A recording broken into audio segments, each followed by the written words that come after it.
প্ৰকৃতিৰ জামাতাৰ শগুন বৰ্তমান বিলুপ্তিৰ পথত মানুহৰ অদূৰদৰ্শিতাই কিদৰে এটা প্ৰজাতিক বিলুপ্তিৰ পথলৈ ঠেলি দিব পাৰে তাৰ অন্যতম উদাহৰণ এই শগুন এই বিলুপ্তিপ্ৰায় শগুনৰ সংৰক্ষণ কৰি আন্তঃৰাষ্ট্ৰীয় সন্মান লাভ কৰিলে বিশিষ্ট প্ৰকৃতিবিদ ৰাম জাকাতিয়ে প্ৰকৃতি সংৰক্ষণ সৰ্বোচ্চ অৱদানৰ বাবে ব্ৰিটেইনৰ সৰ্ববৃহৎ প্ৰকৃতি সংৰক্ষণ সংস্থা Royal Society for the Protection of Birds চমুকৈ RSPBয়ে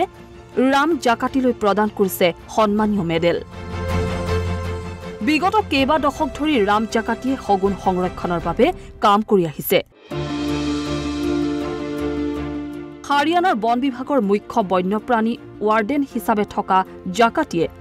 90ৰ দশকত গৰুক দিয়া পশু চিকিৎসা ঔষধ ডাইক্লোফেনক নামৰ ৰাসায়নিক দ্ৰব্য ব্যৱহাৰত নিষেধাজ্ঞা আৰোপ কৰাত গুৰুত্বপূৰ্ণ ভূমিকা গ্ৰহণ কৰিছিল এই ৰাসায়নিক দ্ৰব্য সেৱন কৰি মৃত্যু হয় বহু শগুনৰ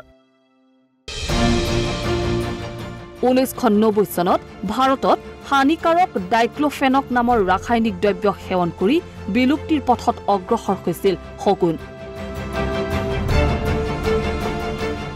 1% হ্ৰাস হৈছিল ভাৰতত শগুনৰ হাৰ